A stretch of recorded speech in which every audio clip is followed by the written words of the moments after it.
Okay. Hi, everybody. Thank you so much for joining us. I really appreciate your being here. I really want to thank Greta and Andy and David for joining us tonight in the midst of graduation craziness and everything else that they've been doing. I also want to congratulate David on becoming a San Diego Frontline volunteer recognized for his services that he's been giving to the community. So congratulations to you. It's a big deal. It's a team thing, but I just happen to be the one to pick up the phone. So, but thank you.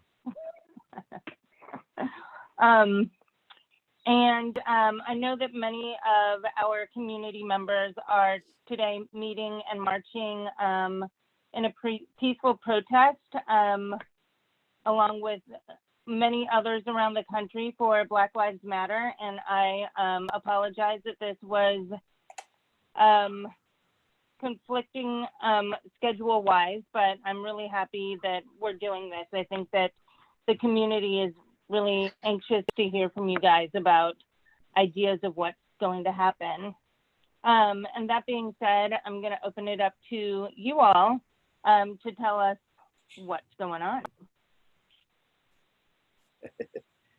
How long do you have? There's a lot going on. Thank you for joining us as panelists and as well as anyone watching live and watching later. We have a couple topics that we were prepared to talk about, and I think, if I'm not mistaken, folks who are watching it live can submit questions through the chat feature. I think that's what we had agreed to. I think probably the most, I'm just looking at my notes here, the most pressing item would be summer school. And you may have seen, we released a summer school plan yesterday to parents, last week to the staff. And the plan is to put some context around a summer school that'll run from the 6th of July through the end of July, through the 31st. We're going to be capped at 200 students. And we are, when you read the plan, we're practicing social distancing and health precautions. The plan is, I think, 10 pages long.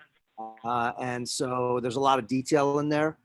I don't want to go over all the details now, but I think suffice it to say that the purpose of summer school is, as it always is in summer school, to provide academic support for students who need it. We felt strongly that, and you could, if you look back at the distance learning plan, one of the promotion to the next grade level categories was promoted with extra supports needed. And so this constitutes a portion of those extra supports. We're still putting in place all the staffing. As you could probably imagine, staff are understandably tired and at this time in the year. And so we're trying to figure out the staffing piece. We're also reaching out individually to the students who are eligible to be in summer school. And then as kind of overarching principles, because I'm sure it's going to come up, and then our two principals, PALS, can also talk about the details, but as underlying principles of this whole thing, everyone's going to wear a mask, students and staff, except when eating and drinking. We're going to maintain social distancing. That means the class sizes are going to be considerably smaller than they normally would be. That means everything's slower. If you've gone to Home Depot nowadays, you know what I mean. Like, it's slow to get into the building. Forget about being in the building. So that's how everything we do will just be low and slow, Texas barbecue style, because we just can't get people piling up on top of each other in hallways and other places. We're going to be staggering the dismissal at the end of the day as well. And we ask that, as it says in the plan, that we ask and the parents have been amazing and throughout all this. So I don't think that there's nothing to think that makes me think that it would be anything other than that during summer school. But people need to be dropped off, not too early and not too late, and then picked up on time. So when messaging goes out to families about your specific pickup time, that's the time, the dismissal time. You got to be there. You're either walking up, getting your kid at the curb and walking away, or you're driving up, picking up and leaving. There's not going to be a congregation point. And so we're really, really trying to keep it really streamlined. And you know, it'll be a chance also for us to work out some kinks, not health and safety kinks, because there's no guinea pig syndrome here. This is keeping everybody safe, but the logistical kinks of how much time it takes to get 50 kids out of the building and picked up, those with social distancing in place. Those are the types of data points that I think we're going to gather and try to use then going forward in the fall. Greta and Andy, do you have? I'm sure you have a lot to add to that. I don't know how much in depth we want to go on summer school, but yeah, I think just that there's a hybrid model with Yeah. two groups of students, an A group and a B group, and each group will have 2 days on site and 3 days distance learning. And so the A group would come in Monday, Tuesday, and distance learn Wednesday, Thursday, Friday, and the B group would distance learn Monday, Tuesday, Wednesday, and distance learn on Thursday. On-site learn Thursday, Friday, Wednesday with a day in between, so that we can make sure the campus is all clean for that second group. Wednesday also to support our teachers and giving them a day to be able to wrap up whatever work has been completed from the A group, which will be there Monday and Tuesday, and also to develop plans and supports for their B group, who will be distance learning during that time. So I feel some people are calling it a flip plan, the AB Monday, Tuesday, Thursday, Friday model. But we just figured as a team that it was the most safe, efficient, and effective way to be able to provide intervention supports for our students. And from a facility standpoint, if folks are wondering why it's all on the middle school campus, that's largely because we own that building.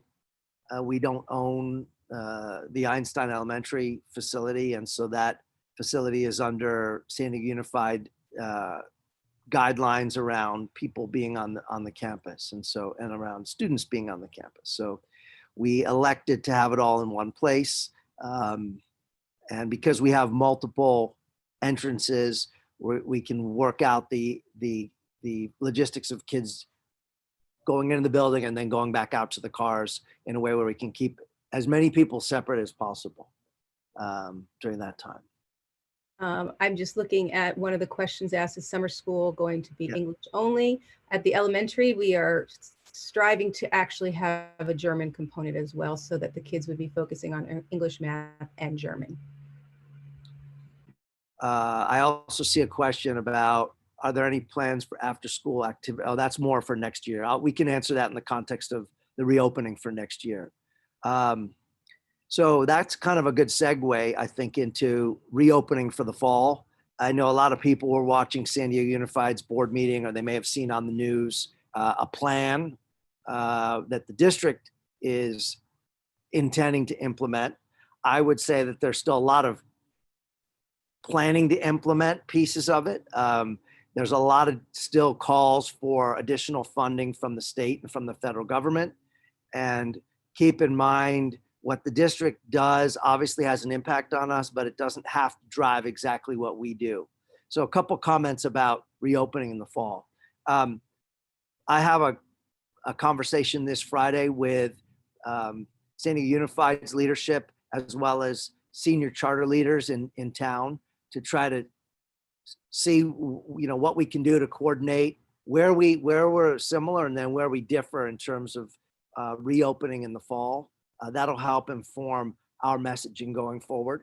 We're not quite yet there with releasing our reopening plan for the following reasons. One, we have to wait till we get data back, survey data from our families. And so those surveys are going out this week. We had already surveyed about summer school, but now these are global. So that's one. Two, we're going to continue to rely on science because we're seeing pockets around the country of resurgence in cases of COVID with reopening. And I'm not going to have conjecture whether that has to do with reopening and people going to restaurants and bars or people protesting, but it's people getting infected. So it would be disingenuous to say we're absolutely going to come back. We're going to be in 100% face-to-face model status quo in late August. That wouldn't be fair. So what I can say, because I'm seeing some questions here, with new guidelines from San Diego school districts sent out today, is AEA going to a full day starting September 2021? That is still to be determined. That's still to be determined. Part of that will be informed, as I said, by those two factors, as well as what we see kind of data-wise from our summer here with the summer school. But the other piece of it is, I think what a lot of folks haven't really addressed is what happens when families don't feel comfortable having their kids go back to school at all in any face-to-face capacity. So just saying, oh, we're returning everybody in place is like using a sledgehammer to try to do some delicate woodwork. And so we have to be really careful about that. But we will be releasing our plan. Unless something drastically changes, the start day back is the one that is on the official approved calendar for AEA. I know there was some talk early on in the closure. Governor Newsom was talking about, oh yeah, we're going to start early and we're going to start in July with the new school year, but that doesn't seem to be happening. And so we're having our own summer school. That's a separate piece. And then there was a question also about, are there any plans for after school activities, say, or other enrichment programs? That's also still to be determined. We need to figure out what it looks like at our end in terms of the instructional piece. I mean, summer school, we're not having enrichment. We're not having time for that. Even the food will be eating in classrooms, very efficiently delivered quickly, and then clean up and continue. So we're starting with those half days here in the summer and see how that model works. And Dr. Shredder, can I just add something about enrichment, because these are some of the very, very unique opportunities, educational experiences that, kids really, really look forward to. And the high frequency word lately around schools and academia, everybody likes to use the word robust. We're going to be developing a robust plan, a robust program, et cetera. And I think really, if it comes to the point, and we have been planning to say, hey, if we come back in a hybrid model, what would it look like to bring in enrichment opportunities for our kids? I just want to let our community know that we're having those conversations. We're talking about what it looks like and the possibility and the different scenarios to provide those opportunities that kids look forward to each and every year, whether it's music, whether it's an experiment they're doing in science, dissections, whatever it might be. That's part of our planning, our thought process, our mindset is to be able to, when we talk about developing, and we're going to use the word robust, to be able to truly provide those opportunities for our kids. So I just want to share that with our community. I see a question about, there's some questions about who is eligible for summer school. Some of that, it's based on academic achievement, engagement, largely determined by the teachers. So that kind of third rung of the promotion, there was promoted with distinction, promoted, and then promoted with extra supports. And so determined by the teachers and students' level of engagement and academic work during these last 3 months. Then there's a question about summer school. Can we go back and get more details on that? I think we've we addressed those in here, and the plan is very clear. It's on our website. At the top, there's a button that says summer school, AEA summer school plan. So we'll give a lot more detail than we can give here. Then there was a question about whether, there was a question that said, I understand students are being split up into cohorts. It's very stressful already for them. You know, what's going to happen? We fully recognize that this has been stressful for everybody, for students, for families, for adults. I'm not sure what the cohort is in reference to. Maybe I can speak to that, at least at the elementary schools. Yeah. So we've been asked, what we're trying to do in the elementary is to keep the classes together. So your first grade class that was together with their teachers would be going over together to their second grade class when at all possible. We know there might be movement and some changes. And that also is different from second to third grade because we go from 6 classes to 5 classes. So that gets mixed up anyway every year because of also the addition of the non-immersion. But from kinder to first, from first to second, third to fourth, and fourth to fifth, we're trying to keep the classes together as much as possible because we know they didn't get time to say goodbye together. And it's a healthier start for them as well to come into a class that they're comfortable with. So especially when we don't exactly know what that's going to look like.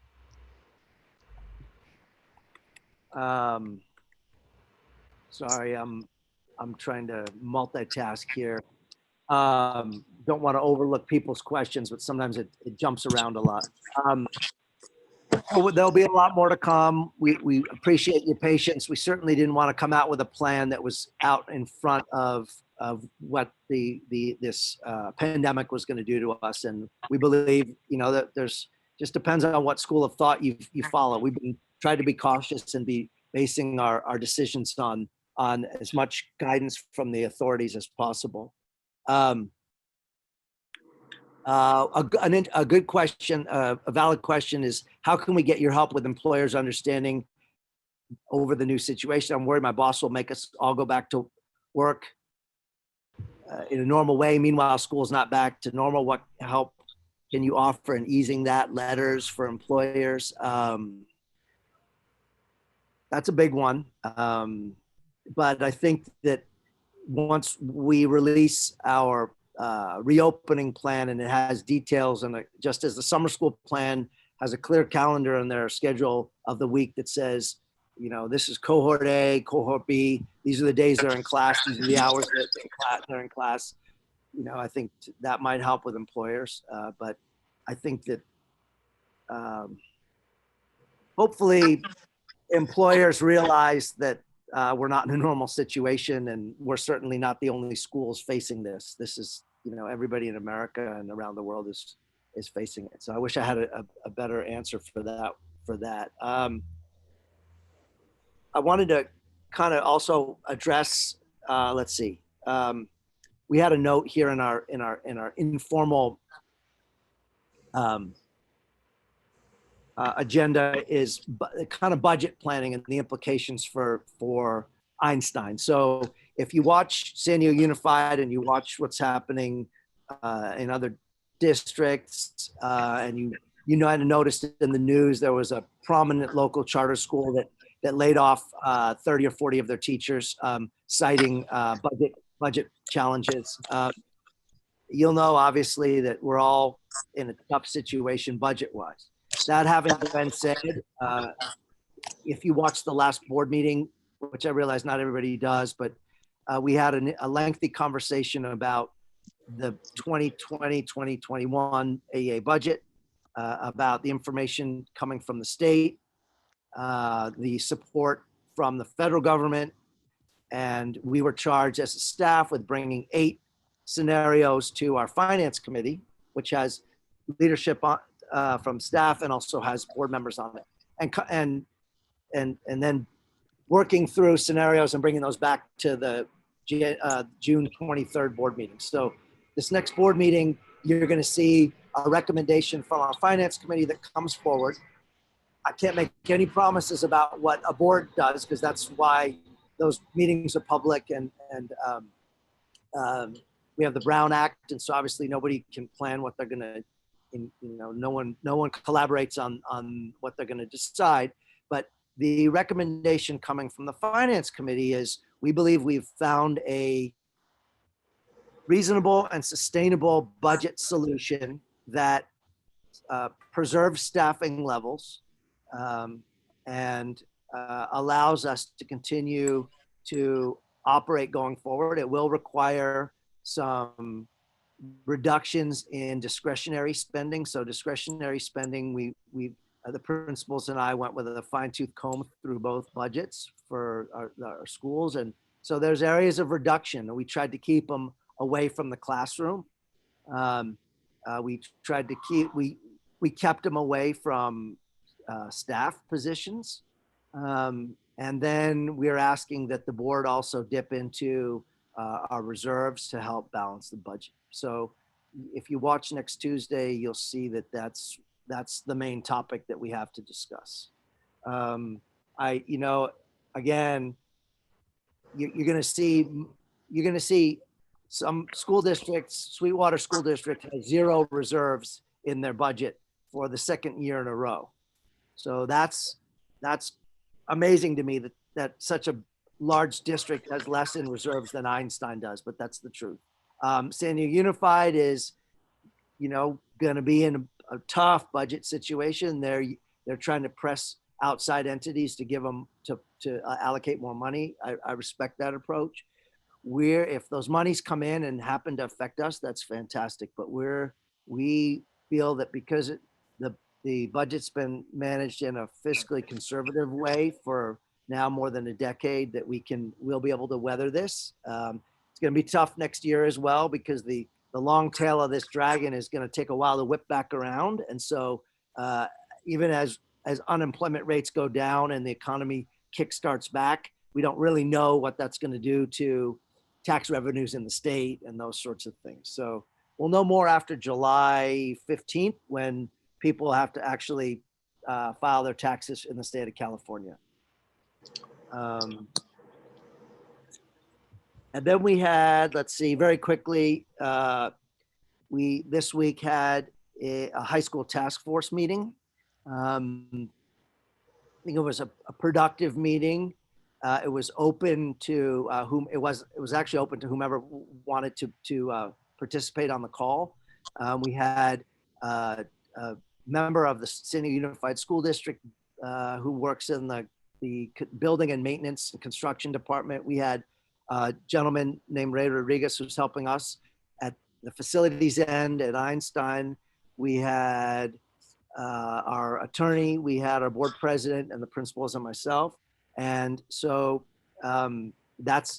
we're going to be coming forward hopefully at the July board meeting with a written proposal for our board to do a first reading of what the charter petition modifications will look like. So our plan is to modify the middle school charter to have high school grades in it.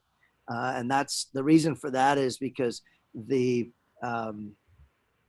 approval process is a lot more streamlined when you do that, as opposed to trying to open a whole brand new charter petition and legally from the ground up. And then probably the question everybody's going to have is, what's the opening date and where's the school going to be? So with a huge asterisk, I'm going to tell you the following. This is what we talked about at the task force meeting, that the opening date for the first freshman class in Einstein High School right now, it will be fall 2024.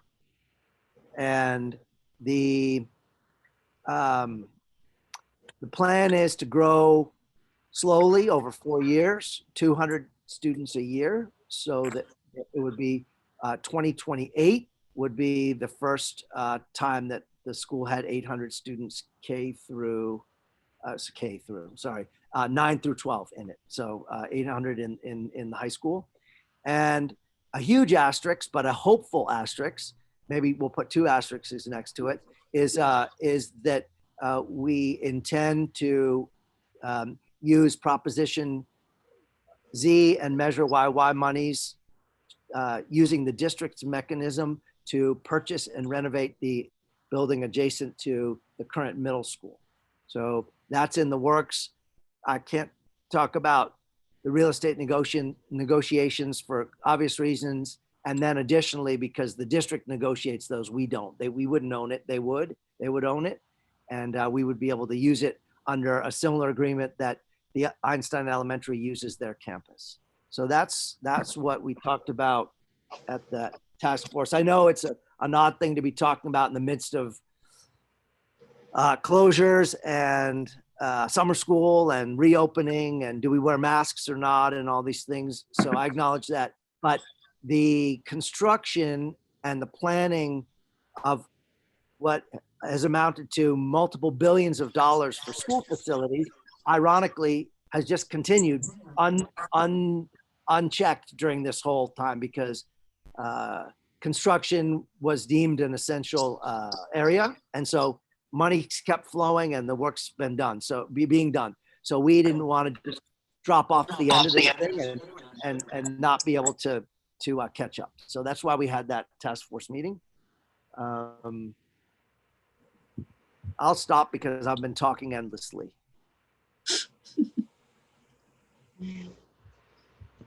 Principals, do you have anything to add to any of those items or maybe some of the questions that are coming in? Yeah, I've been kind of answering a couple of them as they come in. I'll let Andy have a look at them as well.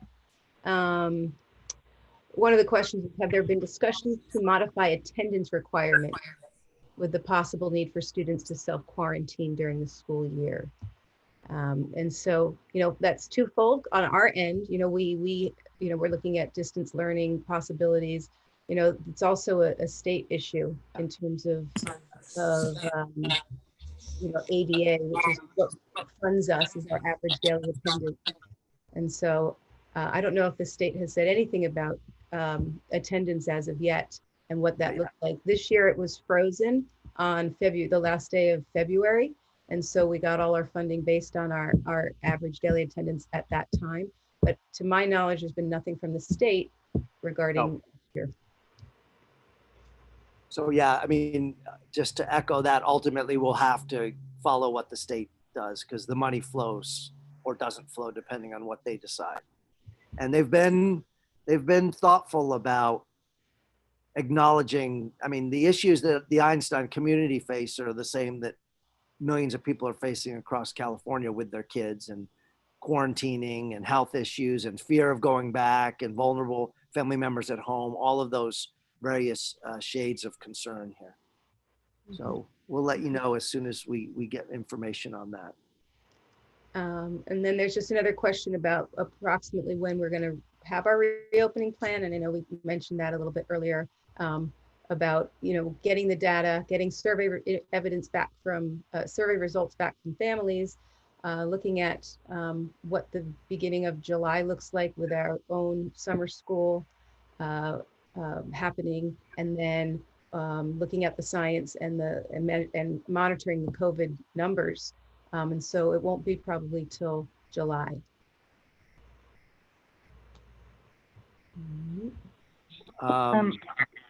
We have a few questions that were emailed in to friends. Do you mind if I read a few of them off to you? Okay, sure. The first one is from Yelena Bodine. She says, we are currently witnessing one of the largest peaceful protests, civil resistance movements of our time, and many AEA parents stand together against the senseless murders of George Floyd, Breonna Taylor, Tony McDade, and Ahmaud Arbery. I would like to learn more about how AEA will recommit and bolster its efforts to expand upon existing programming to include anti-racist and anti-bias training for the teachers and staff, as well as the inclusion of anti-racist education throughout the curriculum.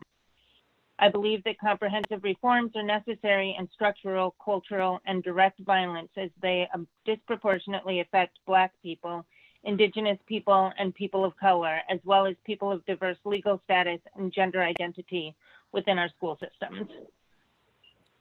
I can speak to that, and I think the principals can as well. First of all, um, you know, I agree wholeheartedly with the sentiment of that email. I think the messaging that we've sent out, that went out last week, I attempted to express that. It's a tough thing to express in writing. I wish I could have been able to have a town hall meeting and speak about it in person, but that wasn't logistically that easy. So tried to do the best I could in writing. But I did mention in the letter to the community, the open letter to the community, that we're putting together a working group of staff, and we're going to consider how big it gets and how, what outside resources we bring in to examine those issues within Einstein and to see the areas that we can get better. As I said in my letter, we know we can get better, just as a society we can as well. So that's about as specific as we have right now. We clearly, we have a number of equally important big issues that we're dealing with from a logistical standpoint of summer school and then reopening. And then we have even bigger societal challenges. Obviously, there's protests going on as we have this call, and they've been going on all over the country and all over the world. And I think we're seeing some motion, some movement forward in at the national level, in the halls of Congress in their own unique way. But so, that those reforms from at that level, hopefully will have some impact. But we know locally and at the grassroots level, we need to do a better job within Einstein. And I think can't be something that's just what staff does, or just what parents do, or just what people do in the four walls of their home, but what we do together as a community. So we don't have the group set up in the spirit of all openness and candor. We don't yet. Our focus was on wrapping up the school year and graduating students and honoring them in 5th grade the last 3 days, and then 8th grade tomorrow. And then the principals and I are rehuddling next week, and that's one of the topics we'll be talking about, putting together a plan for that. And just to piggyback on that, if I may, we've been collecting resources. We actually were looking at this prior to the COVID shutdown and prior to all the recent events. Both of our IB coordinators are really committed to this as well, and supporting our growth in this area. And the good news is we have a lot of resources. We have a lot of passionate people who want to be a part of this solution and part of this, both on staff and on families. So I know that, we'll have a good working team, and it's just a matter of time for us to delve through those resources, find our committed people, and create a plan that's actionable and doable and works for our community. And promoting student voice is something that we're very, very committed to. Looking at issues of inequity, tolerance, those are things that we teach, and we want and support our students to have a voice. And I remember just a few years ago, 2018, March 15th, our students got together and organized a student demonstration, peaceful student protest. I think back then it was March 15th, 2018, and it was in response to the school shootings. So I'm very proud of our students, but we still have a lot of work to do, and we're going to remain committed to that. Other questions that might have come in on email, Stephanie? Yes. Thank you for that great answer, guys. And then Kim Silva is asking, I know you touched on this, and when you might have plans for the fall, which is not yet, but she wants to know, will you accommodate high-risk families with continued distance learning through AEA, should they need it? The only thing that would inhibit that would be if there was some sort of a legal edict from the state that didn't allow it, but I can't imagine a situation in which that happens. So the answer to that is yes, we will accommodate. We're sensitive. I mean, we're also, in addition to being, being on the leadership team, we have our own lives and our own families and our own children and our own family members who are at risk. I just took my daughter's going under surgery tomorrow. And so, now suddenly for me, I just took her to a COVID test, and now I'm suddenly at a higher level thinking about who I'm even going, being exposed to for the next month, right? So we get that. We don't want to have a situation where people feel forced or coerced into going to school just because it's what has to be done. So there will be a plan to be sensitive to those pieces. Again, I direct people to look at the summer school plan, even if your student's not going to summer school, because when you read down in there, you'll see the spirit of that plan is, folks won't be penalized for not attending. If students or adults for that matter have COVID-like symptoms, they're not going to be penalized for not coming. We're not going to be trying to force people to come back from a staff end or a student end until we get the medical clearance and meet the criteria and the checklist to be able to do so. And then only if they're comfortable. So this is really a different, a new, I see it as a dawning of a new age of opportunity, in the sense that it's given us a forced opportunity to take a look at and really kind of rip the walls off of what it looks like for a system that's been largely the same for over 100 years in most countries around the world. And so suddenly we're looking at the situation where it's like, what do you do if you never want to go back in a face-to-face way, other than maybe some seminal events throughout the year, but you don't want to, the students doing better now under these circumstances? Or what happens if it just feels too risky as a family? So we're trying to accommodate all of those. I'm going to mute for a second because I live in the flight zone.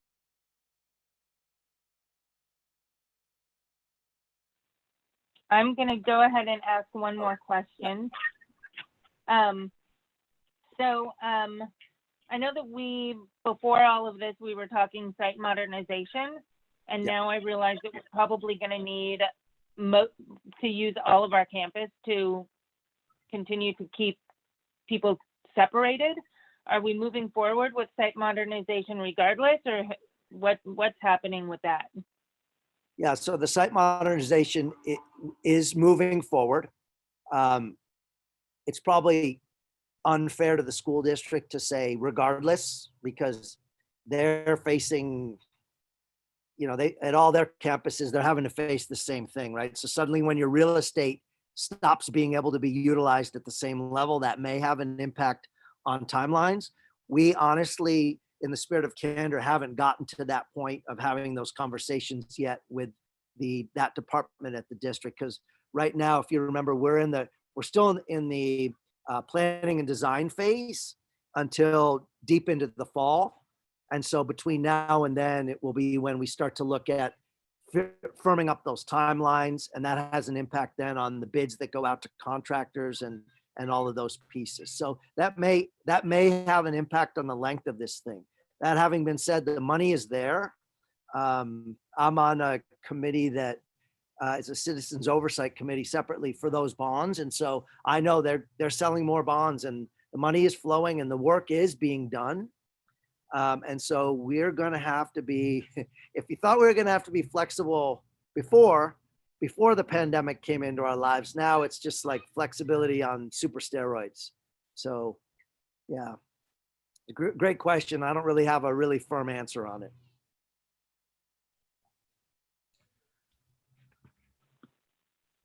I'm now going to open it up. Any of the panelists have any questions that they would like to ask?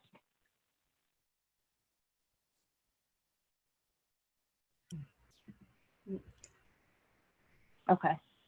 Okay. I had a few just announcements from elementary I wanted to just bring up. First of all, I wanted to thank Friends for your support and promotion. The last 3 days were really fun seeing the kids, and you guys did a great job of making it a happy event with balloons and a photographer. And so thank you so much for that.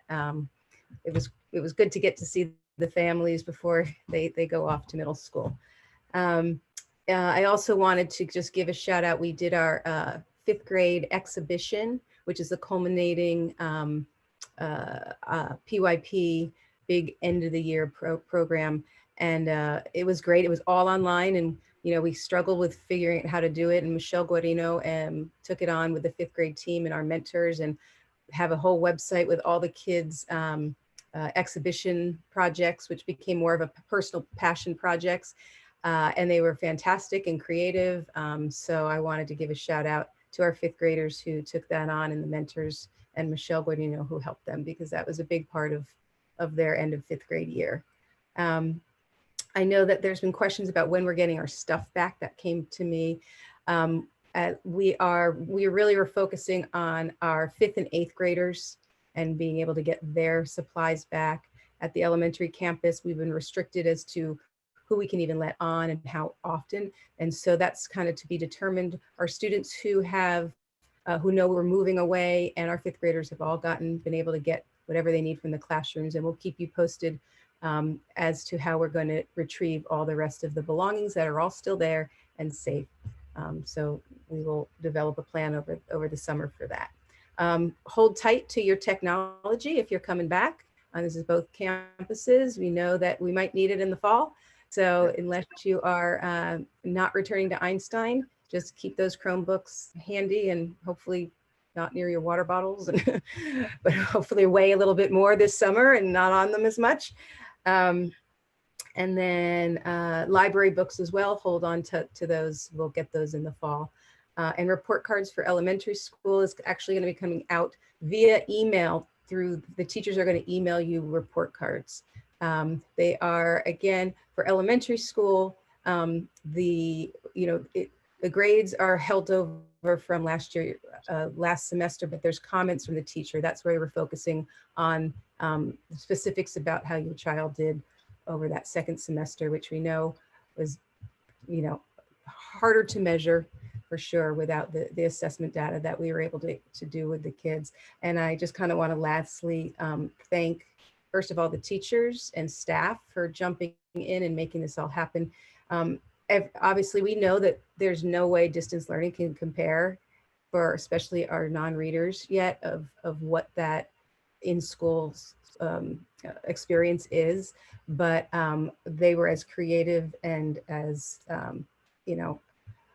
quick to take on the task as anyone I can imagine. So I want to thank the teachers and staff for that, but I also want to thank the families, because we could not have done this without you. I know it's been hard in so many ways, especially for our little ones who are not independent, and there is no perfect plan. And I've gotten lots of different advice from other people, but we're going to really try and survey you guys more again to see what is and isn't working. Because we know there is no perfect plan for a non-reader, and how to make that learning independent is very challenging.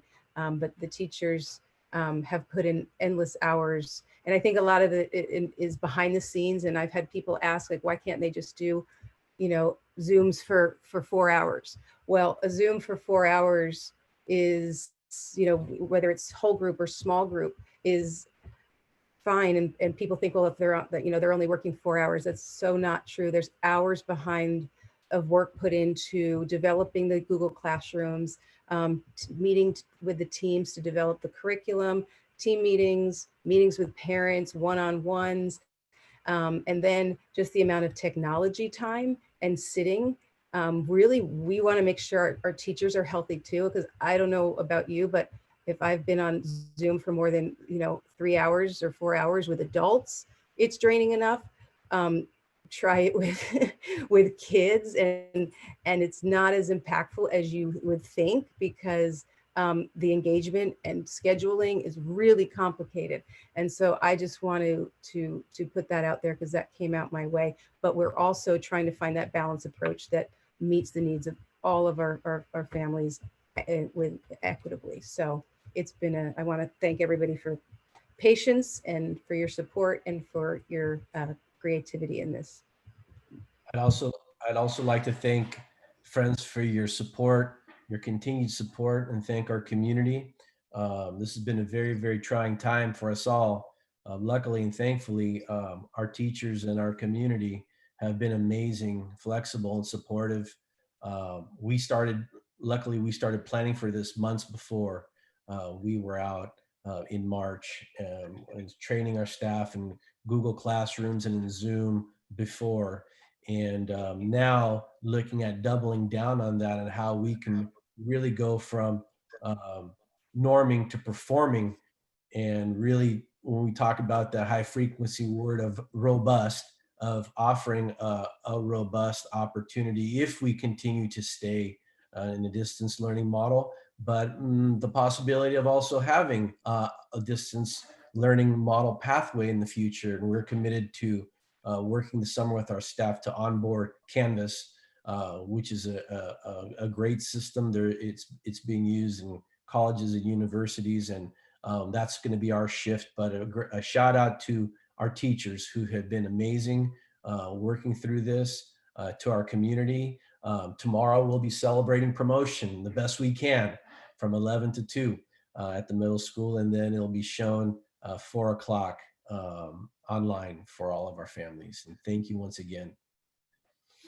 And I just wanted to echo what the principals have said, and also really express my gratitude to all of the donors who have donated to the COVID relief fund that was set up.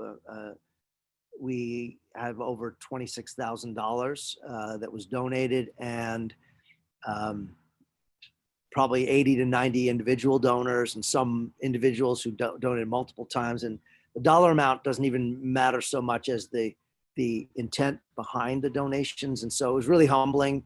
I'm going to be coming out with a video to the community in the next week or so, once we hold one more weekend distribution event, because we're getting near the end of the money. And so I'll speak more about the specifics of how much was spent in each area and how many folks were served, and et cetera. But we don't see the need decreasing.